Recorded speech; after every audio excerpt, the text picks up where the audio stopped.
right. Good morning. Good morning. What a week. All right. Got a little glare right there. I'm trying to get rid of it. Sure it's not me. All right. So guys, been a long week. Things we talked about this week. Men's mental health with substance abuse. Pay up, are we taking our furniture?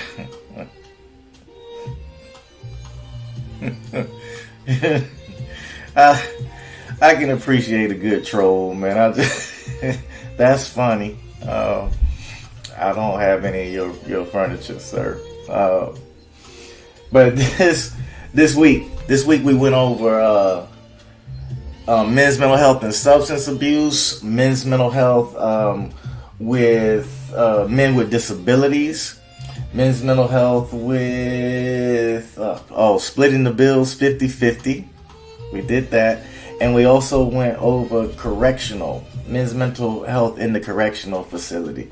So we touched a lot of hot topics, but we touched them with facts. I'm not gonna bull crap you, because personally, I don't want you guys attacking me with Kauri's. He just came up with things, but no, we hit everything with real freaking facts. So what I want to do, I'm gonna open it up. Definitely open up the questions. Let me make sure I can see my questions on my other streams here, and we're gonna open up the questions, and we're just gonna do a little quick recap. Some of the things that we saw this week. So let's start with substance abuse. So I'm give you some high facts. Men with substance abuse issues, right? Let me find my top hit, right? Oh, that was a big thing. Let's see. Uh-oh. All right. Hey, show, Greg. Thank you guys for coming in. Okay. So let's look at some of the big things for the past 2 weeks. We've been going over all men things, from ED to substance abuse to fatherhood pressures, mental health vulnerabilities. Excuse me, little allergies over here. And 50-50 bills, correctional facility, mental health, men and mental health. We've gone through all of this week, and I will tell you what my conclusion is. Weirdly enough, I've researched all of these things, all of these facts, and what I've come up with, and people may want to bite me in the head for this. They may think I'm lying, but let's just looking at the facts. Things that help men with their mental health, right? What's going to be the cure? Because that's what we really want to know. We don't want to walk around trying to figure out, how am I going to deal with it? No, how am I going to cure it? Right? So what we have from men so far is that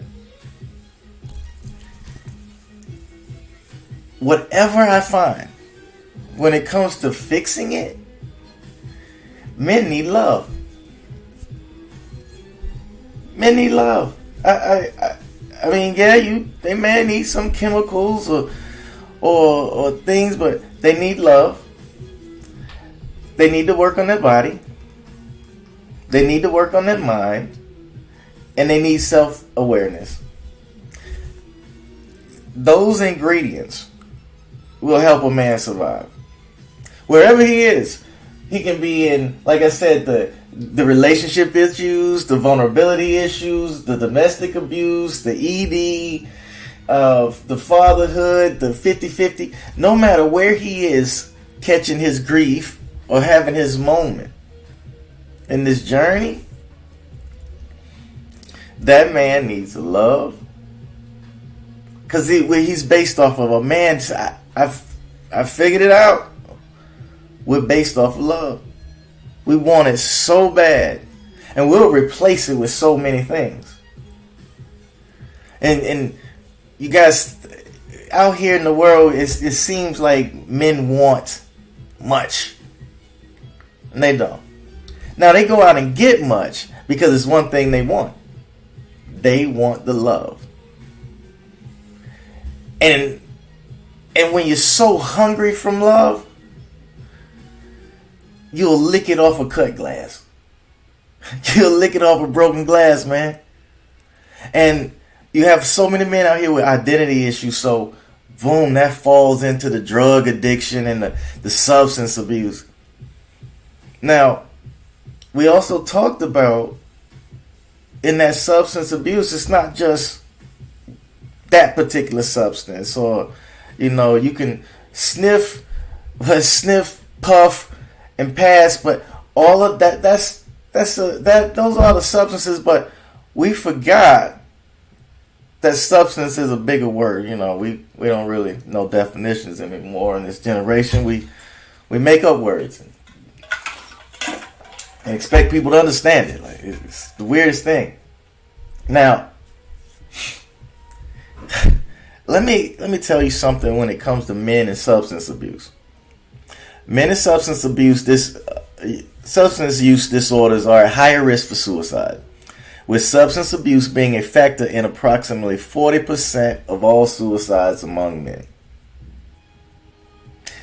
40%, we have a substance abuse problem. 40% men are taking their lives more than women. 40%, this number just keeps coming up. That is bad business. We won't have men around. We won't have enough around. We will get to a point of low just because the men are removing themselves. Now, that taking your life portion of it, it flows through all of men's things. So not being able to pay the bills. We talked about 50-50 bills. They removed themselves because of the stress of doing that, the stress of the family, right? We talked about ED. ED, when your mind is messed up, like men, a lot of men, you guys out here running to these pills, taking that Super V, having false up and down time. But then when those men are by themselves, ladies, they're thinking about it. They're thinking about it while they're with you. Because they're like, oh yeah, I'm doing it. But what's she going to think after? Or, because she knows that this isn't the man she's with. Because it's all mental. So they start removing themselves because of that. Every single thing, man. Relationships. They get so bogged down with being this certain man out here in the streets. Like, I'm going to be this societal man. 6 foot, 6 figures, 6 this. And all they have is 6 more problems. And they're sitting back just stressed, man. This is substance abuse. But let's jump in. Let me jump over to the 50-50 bills thing. Right? Now, we had some pros and cons. And we did, it was a good show. We did pros and cons. So the pro of 50-50 relationship, the con of 50-50 in a relationship. Now, we learned from the facts that really people are saying 50-50 because we say things wrong. But they really mean coming together. It's actually coming together and figuring out how to make that relationship work. And when a man puts his finances in front of that relationship, when he's bringing everything out front, the truth and everything. And what we talked about was men delivering. Men, we deliver a lot of delusion to ladies instead of delivering a plan. So financially, when we talked about that, it's like, look, if you don't have it, men, and I know a lot of you guys don't have it, and stop lying to yourself, because that's not self-awareness. Remember what heals you. Self-awareness will start curing you. So when you don't have it, let this woman know your plan. Hey, I don't have it. I can't do that. But this is my plan of action. I have this going, this going. I work overtime. I'm not going to be able to do this because I'm repairing myself. I'm building myself back up. Here's my plan. And then once you give that lady your plan or that person your plan, now you're giving them a choice. What we tend to do is take the choice from these women or from the people in our life being a false man. We tend to just make up stuff so it'll make us look good. Right? And in making us look good, eventually it doesn't make us feel good because that's not really us. It's a fake story of who we are. Right? So let me see. I want to hit a couple of these things. It was one major thing, a couple major things in the 50-50 thing, but one big one here that grabbed me. Couples who regularly discuss money are 40% more likely to report being satisfied in their relationships. People that discuss, if you start discussing money up front and your finances up front, you have a 30% better chance of survival in your marriage. If you don't, you have a 30% chance of divorce. So we're out here just spending money, men, frivolously. We're not thinking about it. You have a credit card bill. You have a mortgage. You can't just do that. So when you're communicating with this other person in your life, man, figure it out. Figure out where they're going with financially. Because if you guys aren't going to the same place, then what are you going to build in your future? You're just having entertainment for now. And it doesn't feel good to lose that way. Okay? I'm just popping back and forth. I'm digging this. Just let's go to the men's correctional facilities. Let's pop one of those out. See what we learn from there. And everything's the same thing. Because we compared prison, right? Let me look at this. Now, we outside of the prison system, we have a take your life rate. Inside of the 4 times. Inside the prison system, it's 5 to 7 times higher. And they're dealing with different kind of mental things. But if we took care of them, if we took care of the prison system, 40% of that population wouldn't have to go in there. That's a big percentage, these 40%. Can you imagine seeing your uncles and having those men back in the community? Not just men that were bad men, but men that have actually been rehabilitated, received some help. You know, it's this word I learned from researching recidivism. And that's when a person keeps relapsing and going back into the criminal system. That's that, there's nothing out here to do. May as well rob something. I can't make any money. Because they've lost the drive of the outside, and now they had that drive. And you're swapping places, swapping towns. And you don't know what they do. I don't know how to speak the language of freedom. I got to learn the language of freedom, but why? If nobody, they gave up on me when they put me in here, and now they're still giving up on me out here. Why? I may as well go back to what I'm used to. A prison.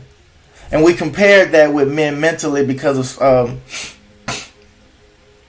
the isolation. So with solitary confinement in prison systems, and the men's take your life rate goes up to 7 times or better. And we could have prevented some of these because every man that is in prison was somebody's son. Every single man that has been locked up in the penitentiary is somebody's son, father, uncle, nephew, somebody's XY chromosome that we've forgotten about. And it could be our own. Right? My brothers, we took a few bypasses through the jail system. Alright? Now, let's look at this. let's jump to, and I'm just jumping back and forth, just a recap of this week. High big pieces. You know, we talked about men with disabilities. And that's very seldom talked about. They don't have a lot of inclusive services, not a lot of support, not a lot of advocacy programs. Matter of fact, they don't have a lot of people that even try to understand it. You know, we act like we're so humble and, you know, the best person. I'm so compassionate, and it's like, no, we aren't. When we're comfortable, we really don't care about anybody's life. And that's not how it's supposed to be. So let's look. And with disabled, the mental health and disabilities, I told the people about Disabled World. So you can go to Disabled World. They have many things there, many resources that you can look for, look up, that'll help you out. If you have your friends, family, or sons, you know, send them over to there. And what did we really learn? A big one, right? When you have a support network, because all of these men, it doesn't matter what I look at, the ED, the domestic abuse, the intimacy, the vulnerabilities, everything, we bottom it out to a need for inclusion. You know how much a man needs a brotherhood? They search for it. They don't even know. We don't even know we're looking for brotherhood. We make up so many groups. We've had groups like, let's get a brotherhood. It might be a golfing brotherhood, a spades card playing brotherhood, a pizza making brotherhood. Dudes are doing remote control cars. Because dudes love being boys. Boys love having fun with other boys. They like playing. So when we start making groups, inclusive groups, I've seen some of the men's things. They had men doing horses. There's a African American men farming, where you didn't really see that. But it's a group of them that they love it. They enjoy it. They enjoy horseback riding. They enjoy cleaning. This is their thing. And they're starting to teach it, and they're becoming the best riders because they have something in common with their purpose. So now they're included in on life, and they don't have to worry about the bull crap. They're no longer isolated or having those feelings of inadequacy. This is what men deal with. It's pretty simple.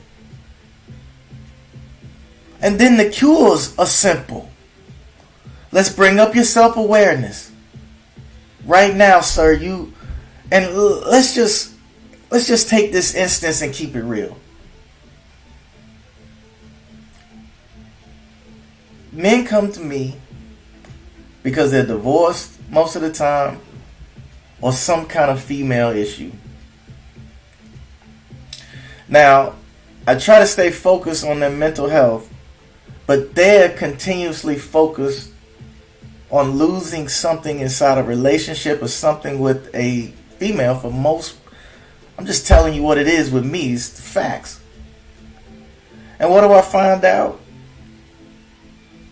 I found out that somewhere when in their childhood, they missed out on something. Somewhere they were forced to have to not know themselves. Somewhere they took on a story that wasn't theirs. They start creating another world and living in a false reality, trying to walk as a man in this real one, sleeping. And so many men have been sleeping. You can't do anything when you're sleeping.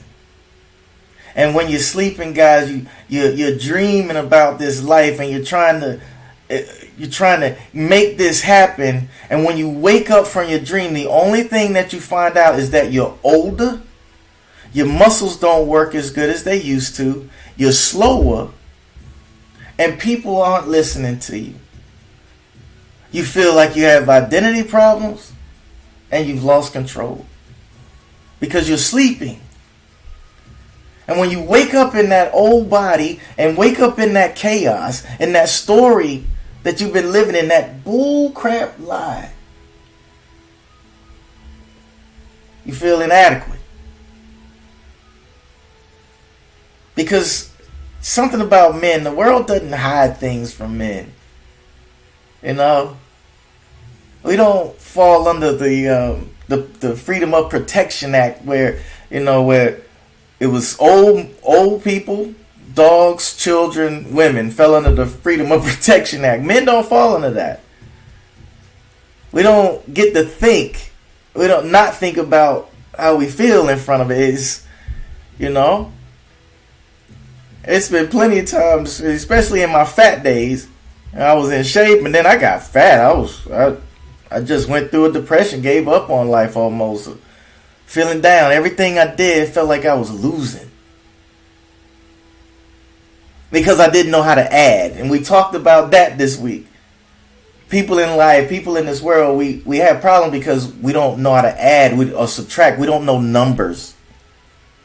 So where I thought I was losing, everything I was doing, I felt that depression. I felt that discrimination. I felt that inadequacy. I felt the low self-esteem. I felt the feeling of wanting to take my life. I felt that no one's listening. I felt the use for the substance abuse. My mind was playing tricks on me to where I didn't want to be sexual or have that contact. I had past issues from where I was molested. I had issues with parents. Mother stole from me. Biological family stole from me. Then I was adopted. Had to deal with the situations on that. All because love wasn't extended to me. Now people say, well, how did you make it, Kauri? How did you do it? I'm going to just be truthful with you. Somebody loved me. Somebody took time out. It's a man named Mr. Wallace. Man, he took some time out for me. I think Mr. Wallace is almost 90 years old, still trying to play golf with young men to help them, give them something different. I went out with Mr. Wallace when I got back, came back to live in Florida, and he was 80, I think he was 88 at the time. And we're out playing golf. Man at 88, and he says, Kauri, I've always wanted to do something for these young men. I've tried and I've tried. I've opened up little businesses. I opened up a barbershop to show them how to cut hair, to give them a job. I showed them things on how to keep money. And Mr. Wallace he's old school. He doesn't play. He's the kind of guy that tells you, like, hey, we're going golfing on Saturday. And you think that's a question, but it's a statement. So, but he loved me. And just having a man love. See, a man will be motivated off of love. Hate is where a man goes down. He doesn't move. He becomes stagnant. Caught in society. What's a man? Right? Well, I'll tell you. What does that take him to? Well, because I'm giving you my childhood, it leads you to the substance abuse. Right? We went over that. It leads you to domestic abuse. We'll touch that next week. You start having problems in your relationships when you get older. You don't know your identity, so you're faking with everybody this person who you really are not. Because you're not self-aware of who you are. So you can't own it. And if you can't own it, you can't become something else. Because you're renting your life from other people. That's all you're doing. We realized this week that the things that we buy, things we wanted. Men, listen. Half of the things, matter of fact, Over 90% of the things I bought in life or purchased or just lost money on and time, I bought for other people. I bought my car, all my cars for other people to see, so they could enjoy it.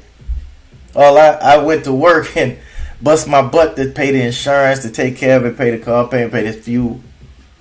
I bought my clothes so, other people could see them, so they could enjoy my clothes, my outfit, all the money, that I spent on the shoes and gear. I bought that for other people. But we don't think that. We don't know that. I bought my cell phone for other people so I could have the latest thing so that other people could see it and enjoy it. I bought my house for other people to look at it and enjoy. So they could come over and be like, "Oh man, you did it. This is the bomb." Let me tell you, and I know my exes, they might be listening. They cool like that, but I even selected my wife based off of what other people thought. I bought it for her. I selected them for other people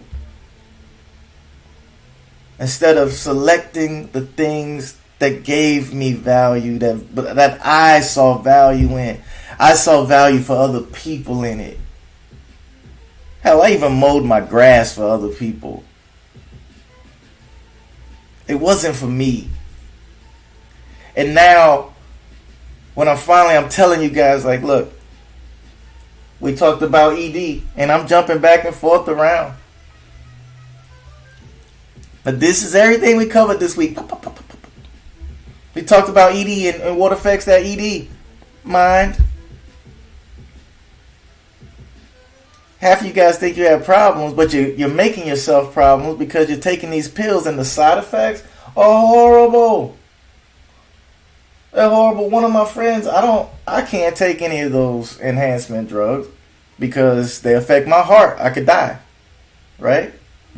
Now, a lot of men don't know these side effects. It's affecting your heart, affects your liver. It's affecting all these things. All because your mind is twisted. But we'll give you a pill. We'll start changing your chemistry.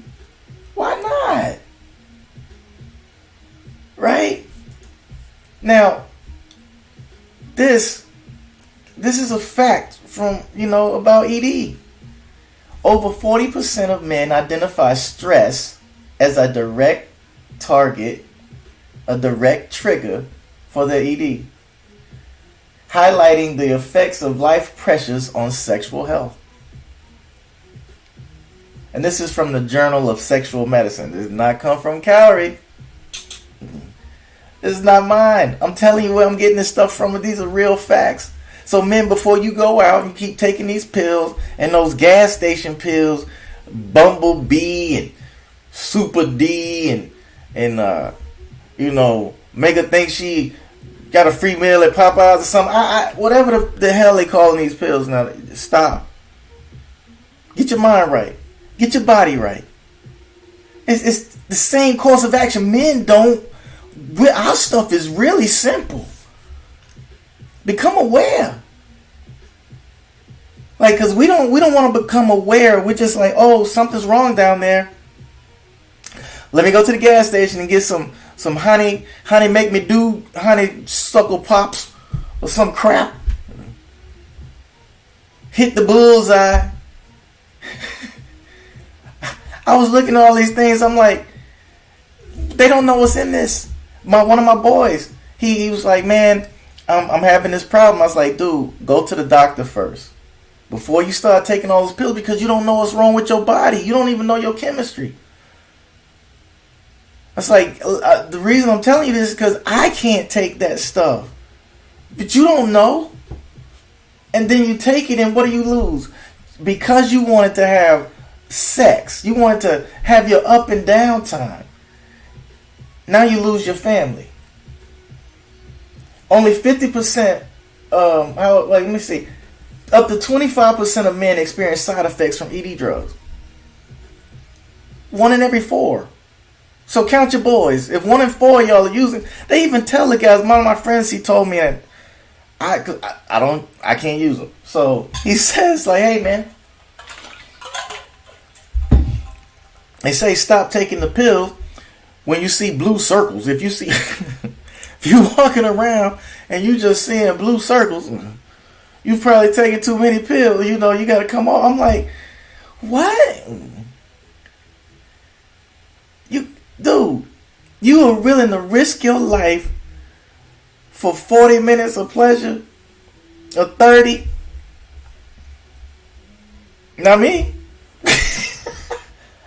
Not me. How about you just spend a little time getting your mind together, working on your body? Everything, the men's cure goes back to the same things. Self-awareness, work on your body, work on your mind, build self-discipline, self-endurance, and endure your self-control. All of it, this is a bundle for men.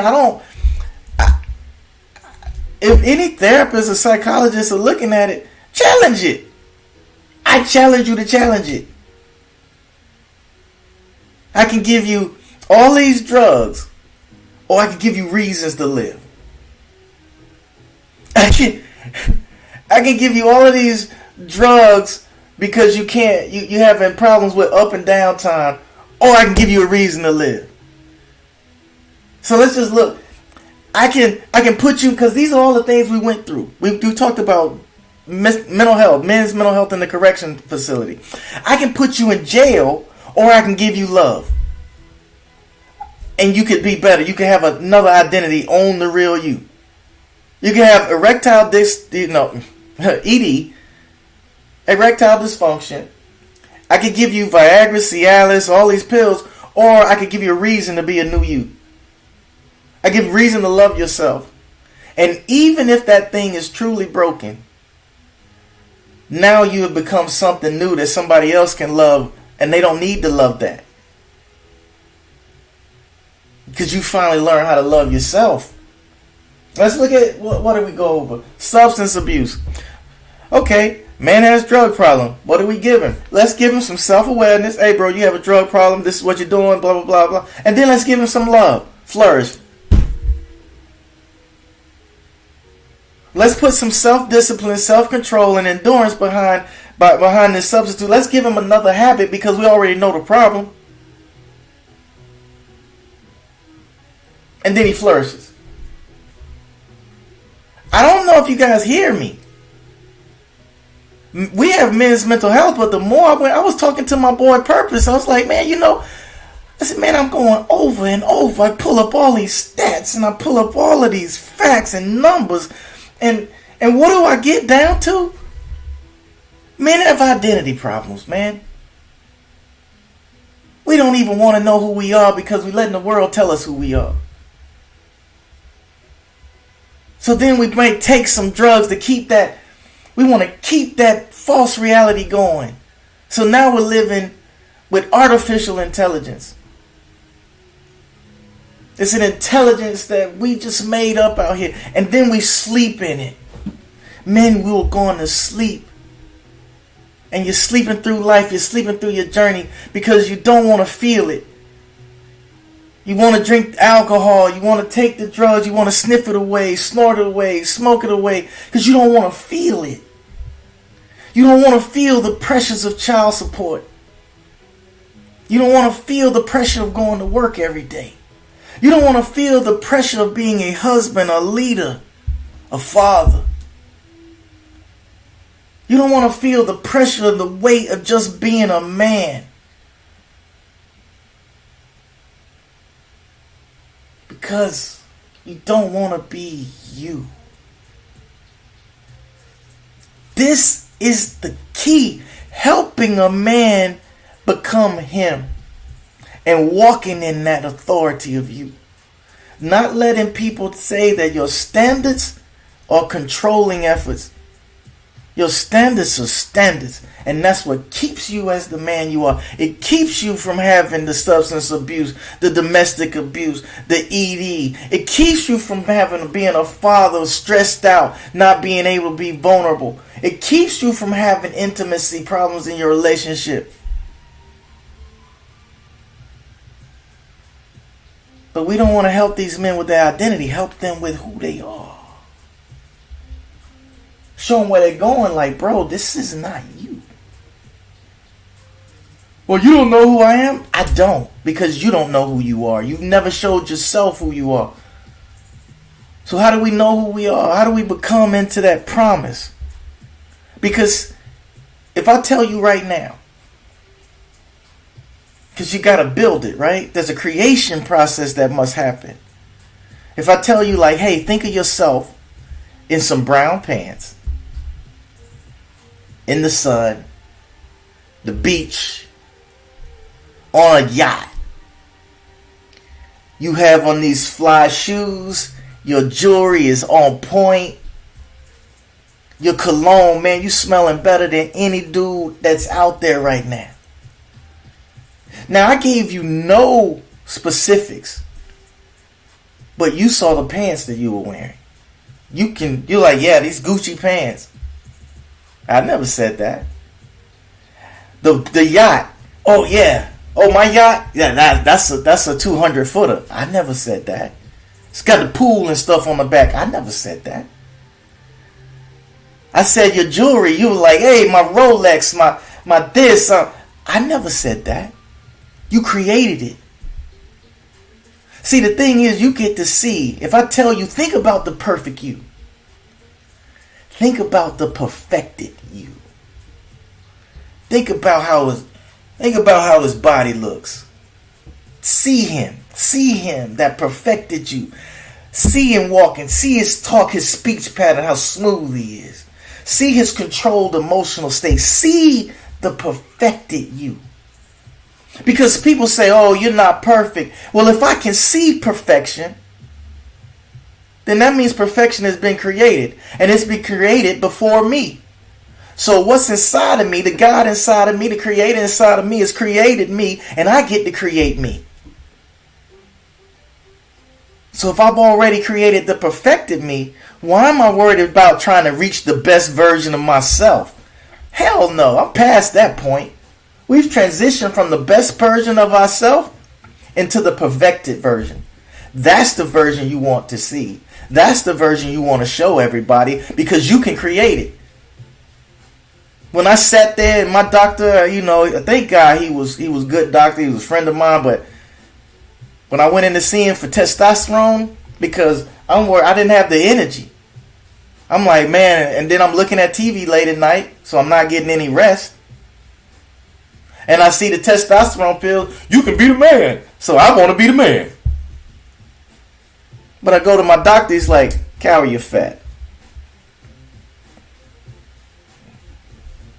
Matter of fact, he did it raw. He had me stand up. I was in a mirror. He said, he had me take off my clothes. He's like, look at that mirror on the door. I'm like, he says, what do you see? I was like, me? He said, well, turn around, face forward, and look at the mirror on the door. I'm looking at the mirror. He said, what do you see?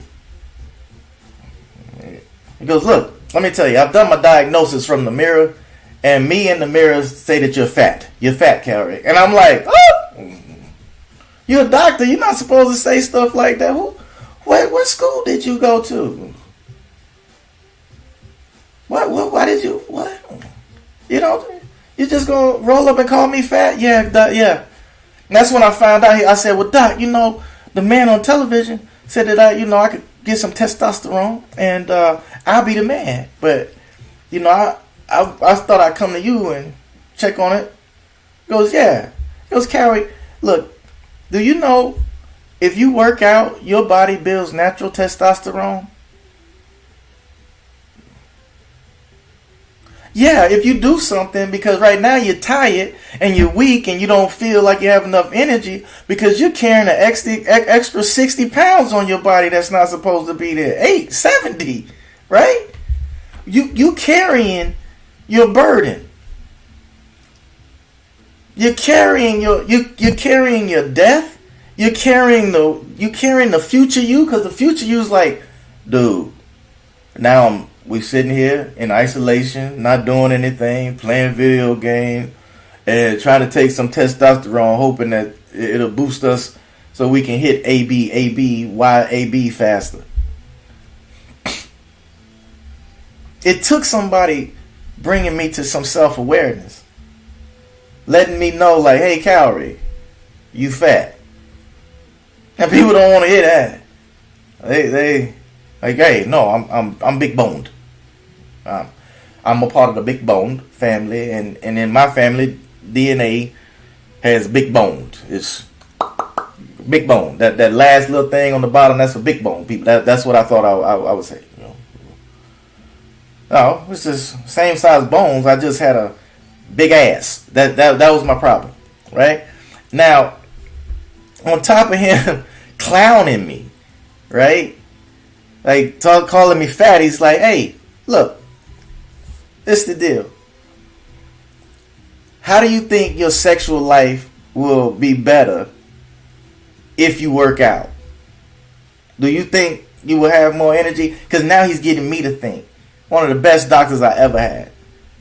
Now he's like, hey, and so I got to think. Like, he's like, yeah, think about it.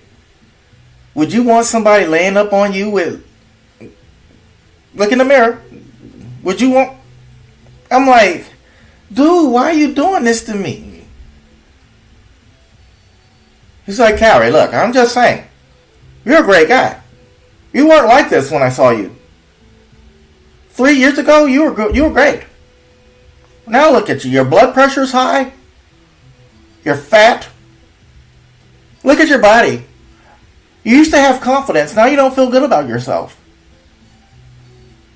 So what do you think you should do, Kauri? Now I can give you these pills. Kauri, I can give you some testosterone pills. They have ED pills. I have everything to give you. But I just want to give you the cure. I never heard a doctor say that before. I never, because most of the time when we go in with men's issues, men's mental health, we want to just gripe and complain, but I never really listened to a doctor say, or they want to treat for pain, but this guy's saying, I want to give you the cure. But he's giving me the cure that's not coming in pill form. Like, where's the pill to get rid of this fat, doc? Where's the pill to make me feel better with my wife or in bed or give me energy with my kids, doc? Where's that pill, doc? And he's like, Kauri, you don't need the pill. Now I can give you something, but it's just gonna be a band-aid. But if you get your mind right, if you get that focus back, if you start believing in yourself again, and you push, you get up and build discipline in your body. You get up in the morning and you just go walking. If you can't lift 20 pounds, start with 1 pound. I'm like, wait a minute. So I need the pill, doc. I need the pill that makes me a better man. Well, Carol, you don't need that pill. Now I can give you a pill. You know, I can give you the Prozac. I can give you all these things so you don't feel life and you don't feel your journey. And it'll make you feel like you being a better man, but you won't enjoy the journey. You won't feel life's presence. You won't feel the suffering that's involved, the suffering that makes better people. You won't feel the pain that it takes to become a Martin Luther King. You won't feel that. So then when you finally, I can't give you Martin Luther King because you won't be able to enjoy it or sustain it because your mind's not ready for it, Kauri. But I can give you a pill to make you feel a certain way. And I'm like, I'm still rejecting this man. I don't want that. I want the easy way. Take this pain away. He's like, Kauri, I want to take the pain away. I see you in pain. But how you want it taken away, you want it temporary. I want you cured. That's why I tell people now, when you go, ever since that day, when you go to your doctor, physician, psychologist, therapist, life coach, whoever you're going to and you're dealing with, ask them for a plan. What is wrong with me? And give me a plan of action out of it. Because if they're just giving you pills, know that that's temporary. Because life is meant to be felt. And it doesn't feel good all the time. And it's supposed to be like that so you can help other people know how to make it through those moments of not feeling good. It makes it better. And then you start coming together and things like this bull crap stuff, the red pill, starts disappearing.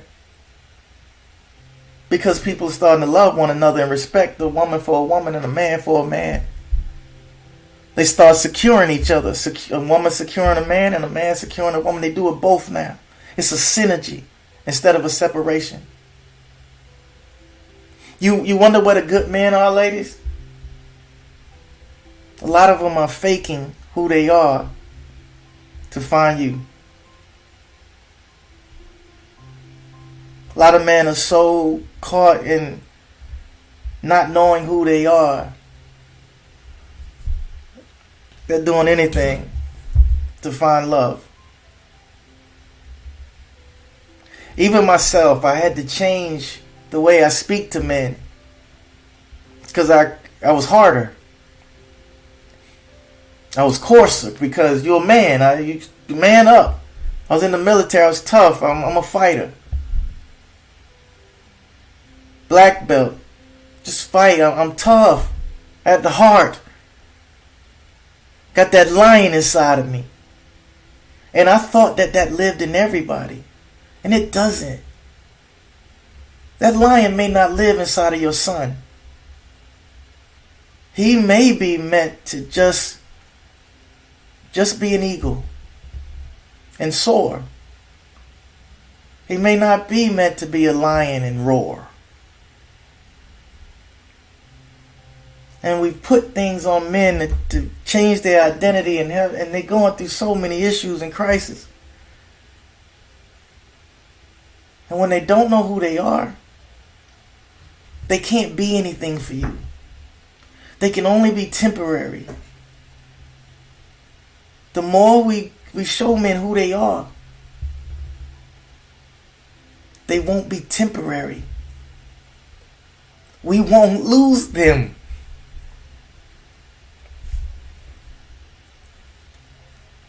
40% of all suicides are men.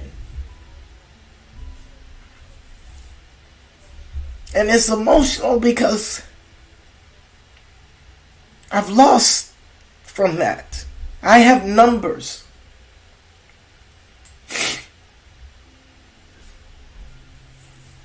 And not just losing them, taking their lives, but I've lost them to the penitentiary. I've lost them because they gave up.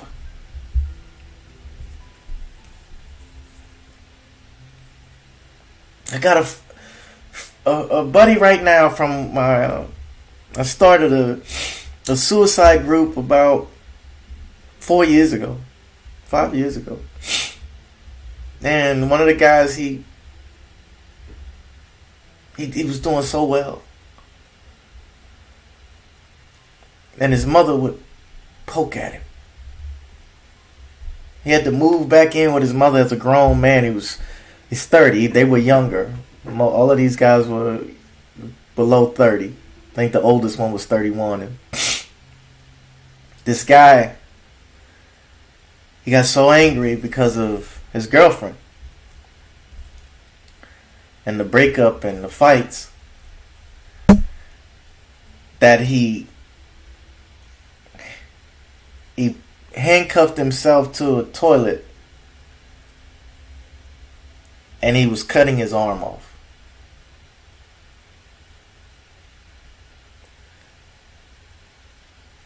He didn't care about living. He just kept cutting his arm. The police came in and they're trying to stop him, but he's also black belt in jiu-jitsu. So he's keeping these guys off of him with a dangling arm in a small bathroom, and they can't get him. But that day wasn't his day to die. So they had to take him to the hospital. When they finally got him, hand hanging, all cut off his hand. They sewed his hand back on. He ended up going to the mental health facility. They get him to the mental health facility. He's still so angry, so misplaced, that that they have the glass with the metal in them so you won't break it. It can't be broken easily. He punched through this glass. Okay? Now, he tore up the other hand and arm. So, this guy's in the facility, both hands down. Can't move. I walk up, I see him, he's like eating, he can't, they had food time, and he could barely eat. Nobody's messing with this dude because he looked scary. He did look pretty scary. He looked tough. Because he had his beard, he's all grown out. He can't shave, he can't do anything, can't manicure himself. Gorgeous dude. Dude is good looking. Right? Scary as hell in the mental facility. He's trying to open some milk, one of those little milk cartons, with no hands. And I'm looking at everybody walk by. I'm like, dang, nobody's helping this dude. How can he get out of depression when he's getting further into it? I can't even open my milk. I can see the frustration happening in it. So I walk over. I was like, hey, man, you need some help? Let me get that for you. He's like, no, I'm good. And I grabbed it. I opened it. Because ain't no damn way he could have. I mean, that's what we do as men. We're good. Because we're macho. Even with no hands. We're good.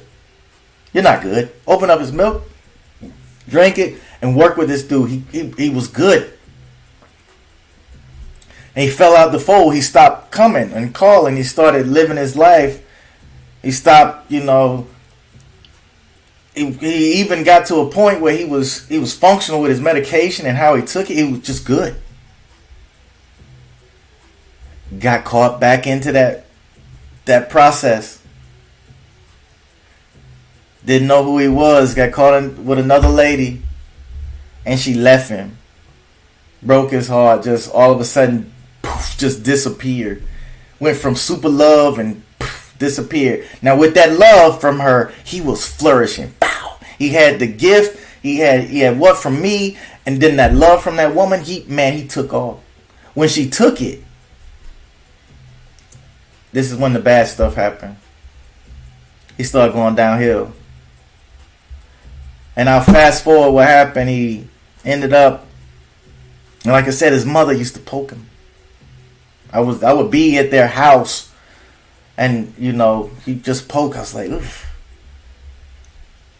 Well, he ended up throwing acid into his mother's face. He got so frustrated and he wanted her quiet that he threw acid into her eyes, her face. Now she can't see. She has very limited sight. Her face is messed up from the acid. She started hating her son. That wonderful man currently sits in the correctional facility in the mental health part. He's been sitting there for over 2 years.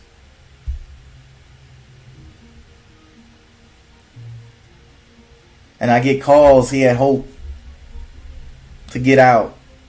His parents, his dad in different state, he had hope. And every time he thought he was getting out or he was going to get off of this charge, he couldn't win.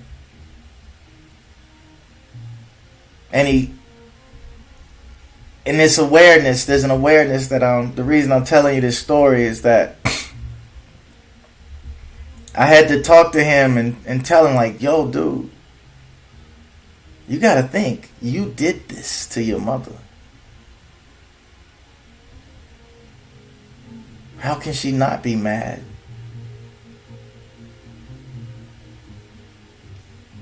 But I need you aware. Because if you don't become aware in here, and you think that you can just roll out,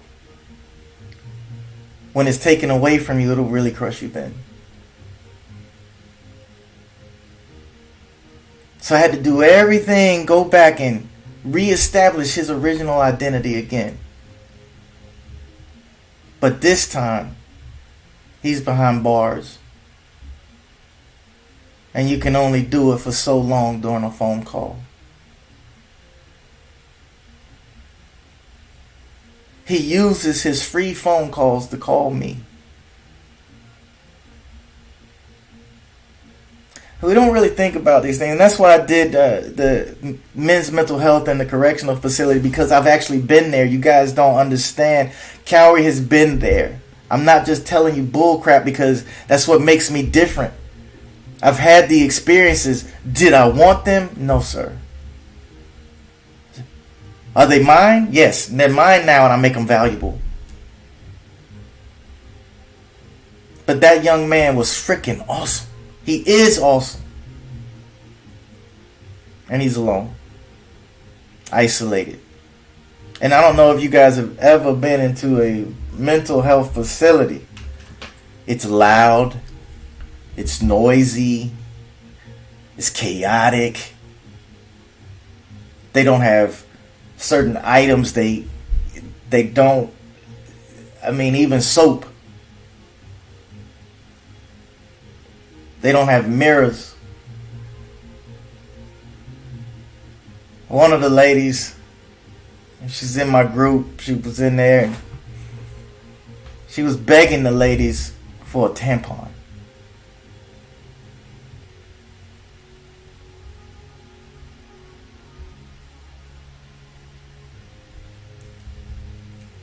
There are so many mental institutions that have good people locked inside of them because we let them go.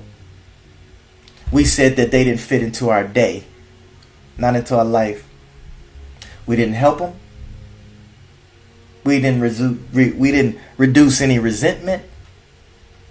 We didn't improve their relationship quality. We didn't help them with their identity. We didn't give them any form of self-awareness. We gave them no training in self-discipline and self-control.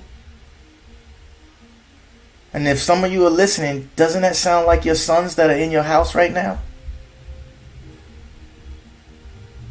Because trust, your son could be the same one that hurts himself by hurting someone else because he doesn't know who he is. Because he doesn't have that love in his life. And a video game only provides so much attention and love. He didn't have the parenting that gives him the hard knocks.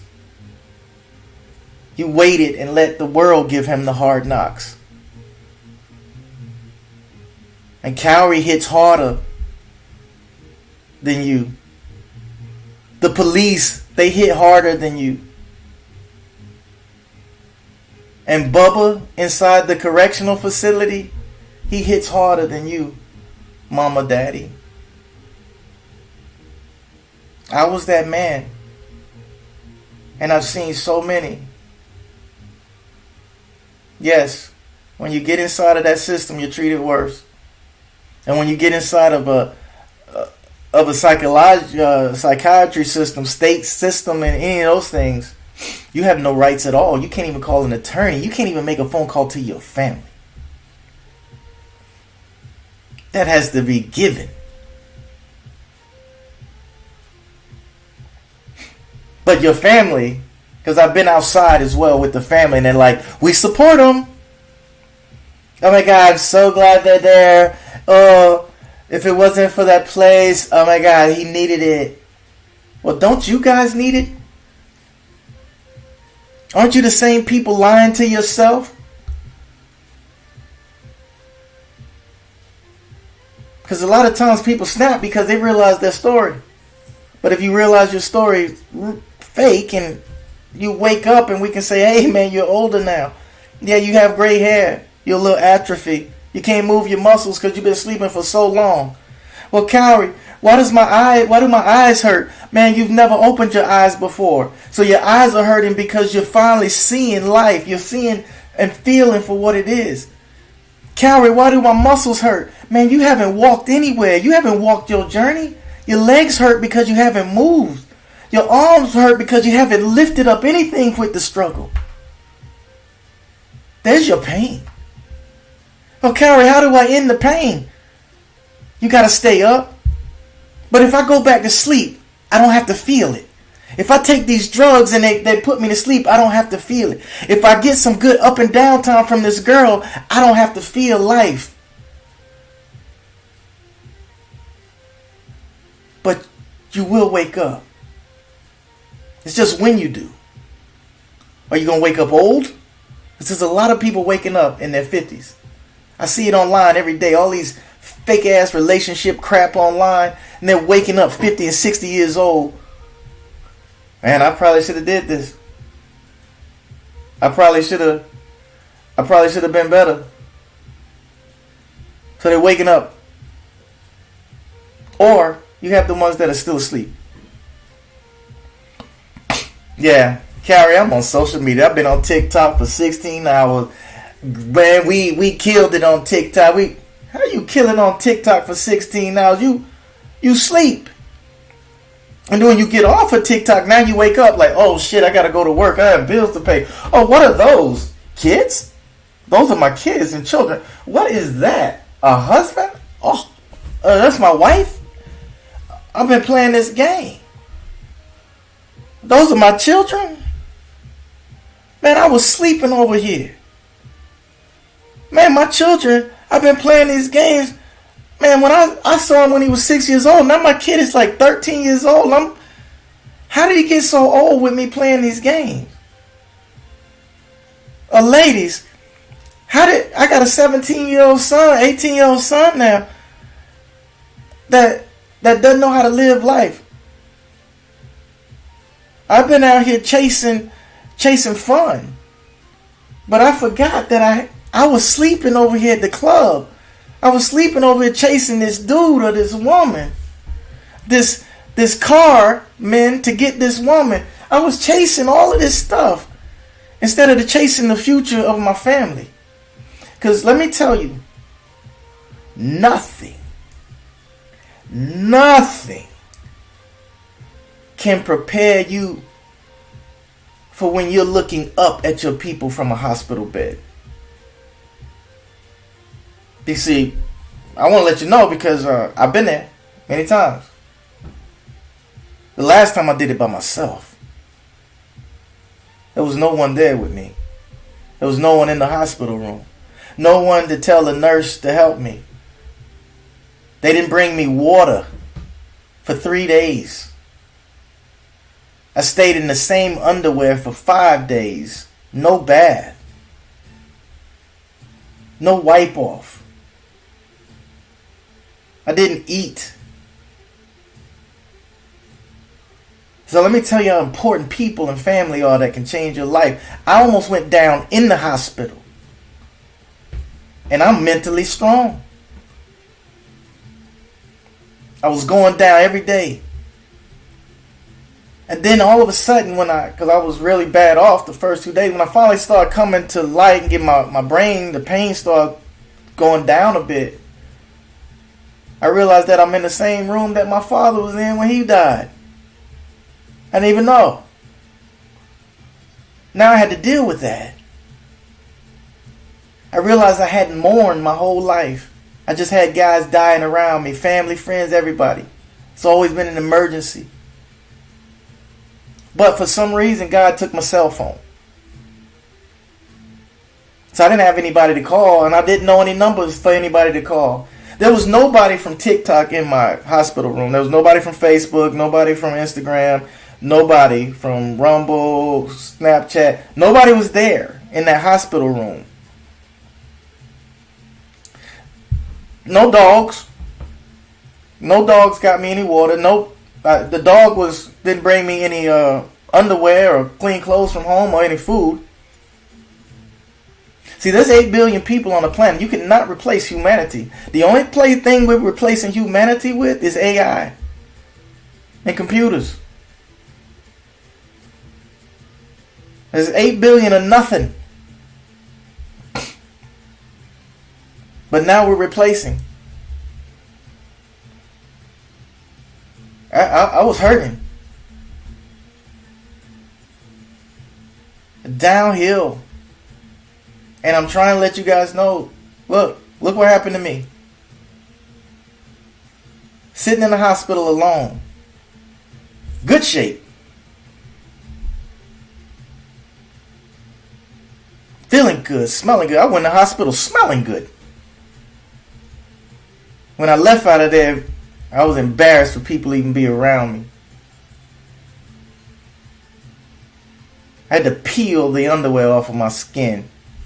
They didn't even give me a gown. Just let me flail on the bed.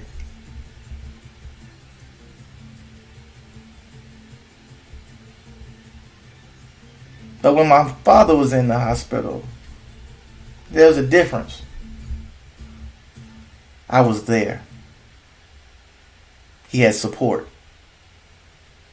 He didn't have to be isolated. Right? We went through that this week. He didn't have to feel alone.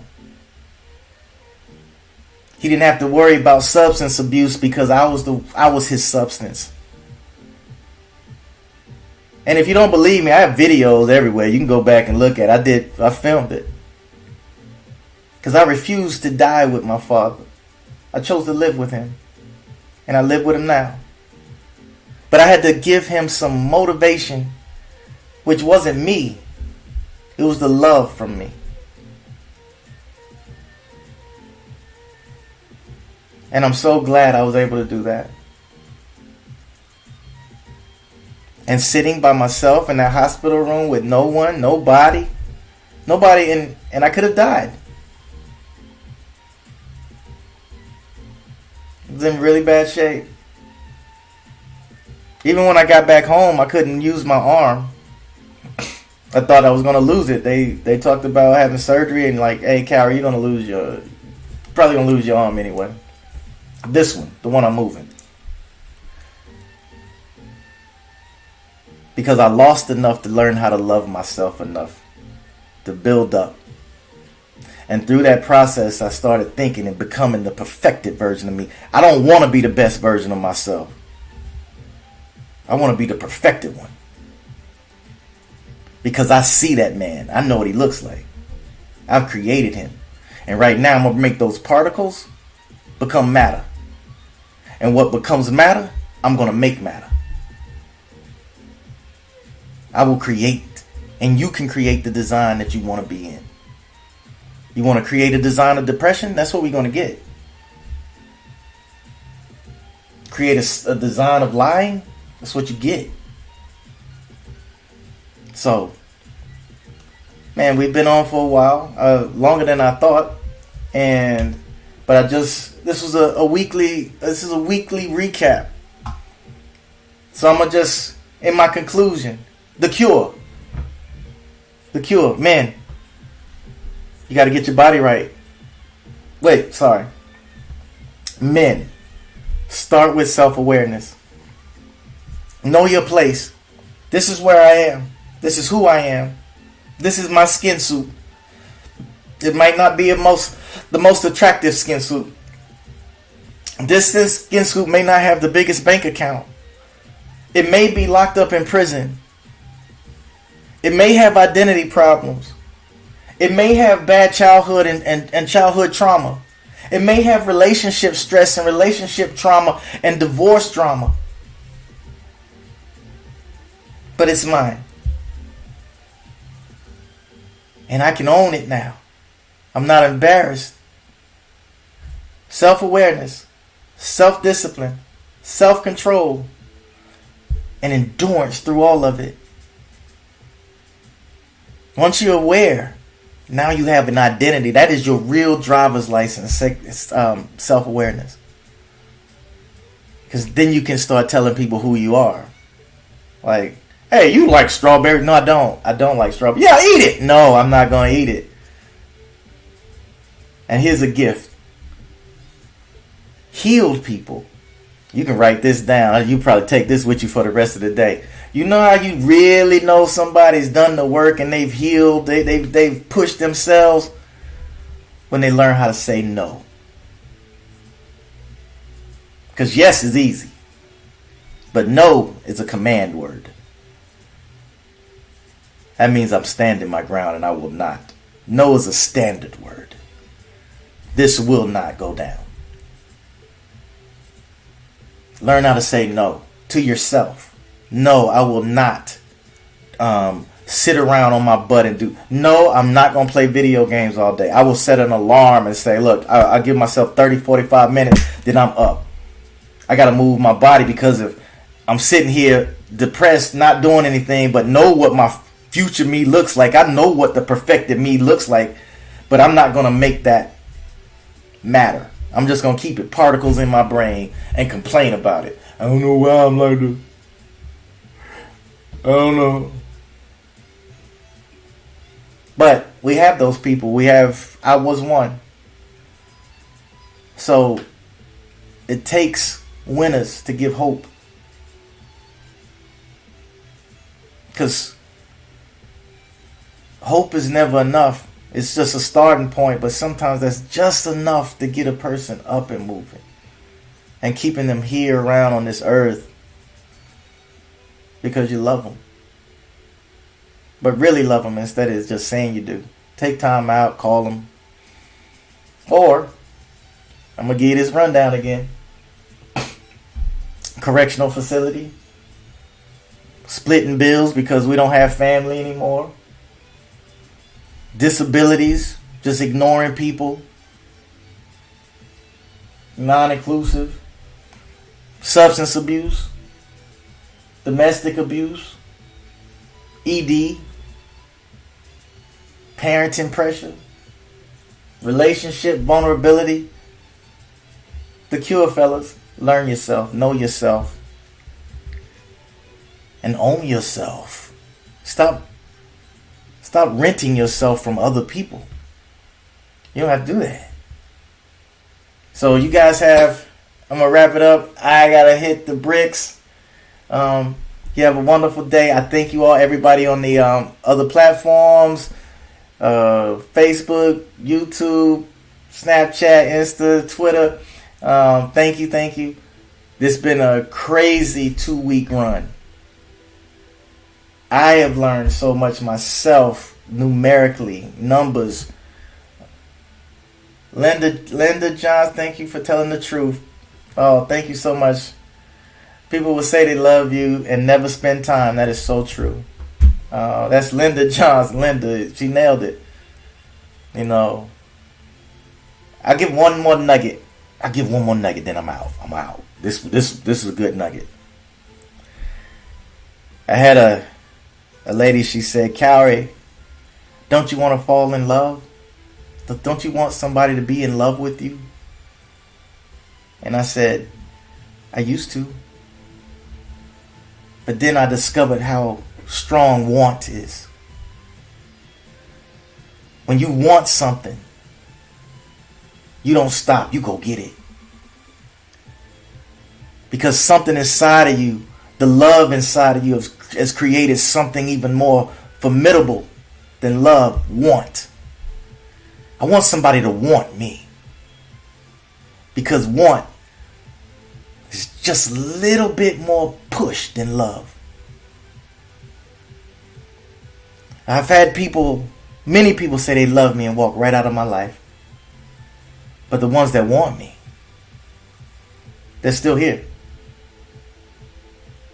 The ones that want. So when you can't get up, when there's not anybody there, men, when you're by yourself in that isolation, that alone, that solitary confinement, build a want.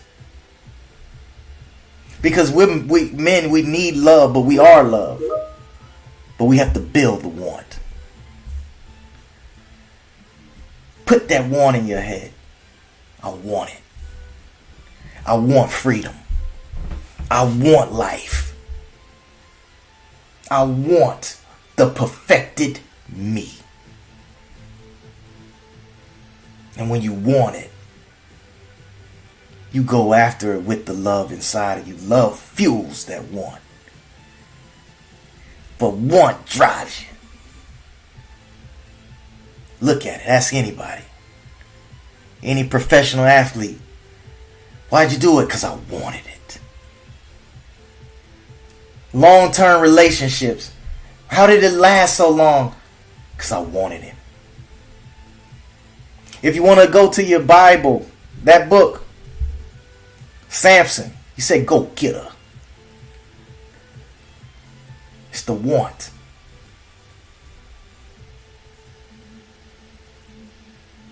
Build your want up. When you have nothing left, when you have nobody around, want to live. The want.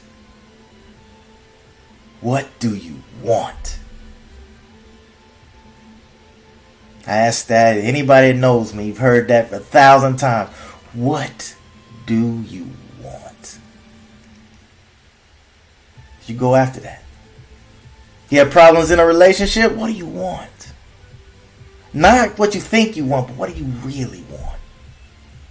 I have a lot of women, when they come see me, they start off, I want to be better. I want this. I want that. And then it all bottoms out to, they just want to lose weight sometimes. But they wanted all these things around them. They think, and they're chasing these fake wants. But what you really want, you want to lose weight. But do you? No, you want to change your identity.